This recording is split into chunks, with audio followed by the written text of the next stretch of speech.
Next, we come to the last part of the video tutorial, which is the algebra of real functions. It's uh, a, a simple concept and helps you to manipulate various things, which helps you to find out what is the relation and function, uh, and helps to solve the function immensely. So first, let's look into what is an addition. By mathematical definition, it is given by f plus g of x is equal to the summation of fx and gx. That is, for clarity's sake, let's go and let's take the function f is equal to x and g of x is another function, let's say x squared. So what the definition means is that f plus g of x, that is the summation of the function at a particular value of x, will come out to be equal to the value, evaluating the value of the evaluating the value under the functional relation f, and adding it with the with the functional by the functional definition of g at the corresponding value of x. Similarly, the subtraction of the two real functions is given by f minus g of x is equal to fx minus gx. The multiplication of two sets by a scalar is defined as alpha times f of x is equal to alpha times the functional value of x under the relations of f. That is, say, let's take fx equal to x here, same. So if we multiply x pre to putting the value of x and then finding the value, let's say at x equal to 1, will give me alpha, which is same as finding the value of x by finding the value of fx at x equal to 1 and then multiplying by alpha,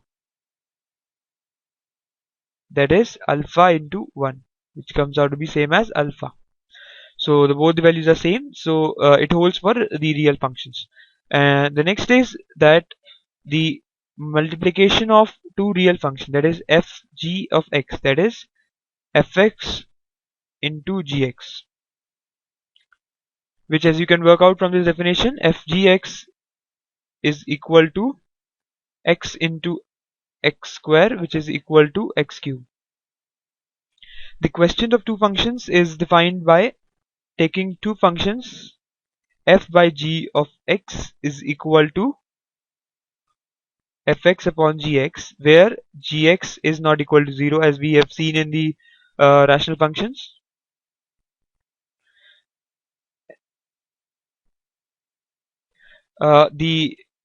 Let's work out some of the things by taking the help of two examples, fx and gx. So first, let's look into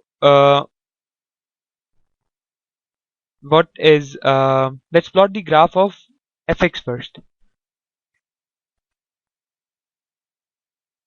We have seen this function before,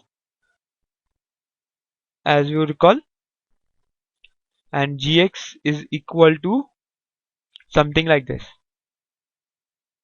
where the functional value at x equal to 0 is, as you can work out, 1, and here, as I told you, to find the value when y equal to 0, so put y equal to 0 and find the corresponding value of x, which comes out to be x equals to minus half. So this x value is minus half. So this is fx, this is gx.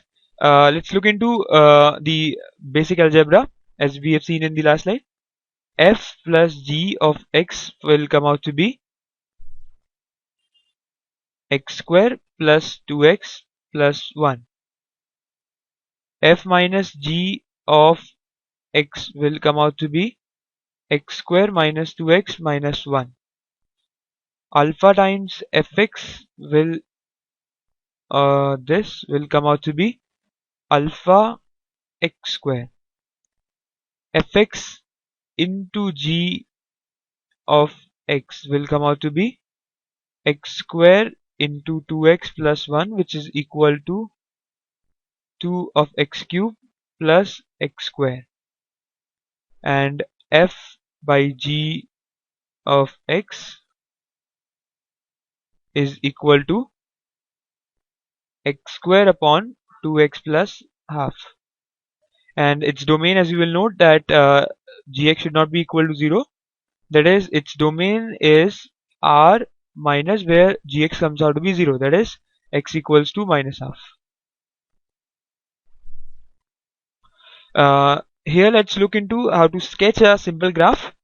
For sketching the graphs, we follow a simple, I follow a simple method, that the first I calculate the value of x and y when either of them is 0. So let's try to find out.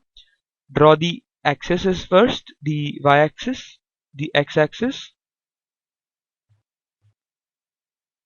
Let's put x equal to 0 and find the value of y. As you can see, it comes out to be 10. As 0 plus 10 is equal to 10. It's a simple algebra. So the point on the graph comes out to be 0, 10. Next, let's put y equal to 0 to find out the value of x, which, as you can see, comes out to be x equal to minus 10. So the point is minus 10, 0.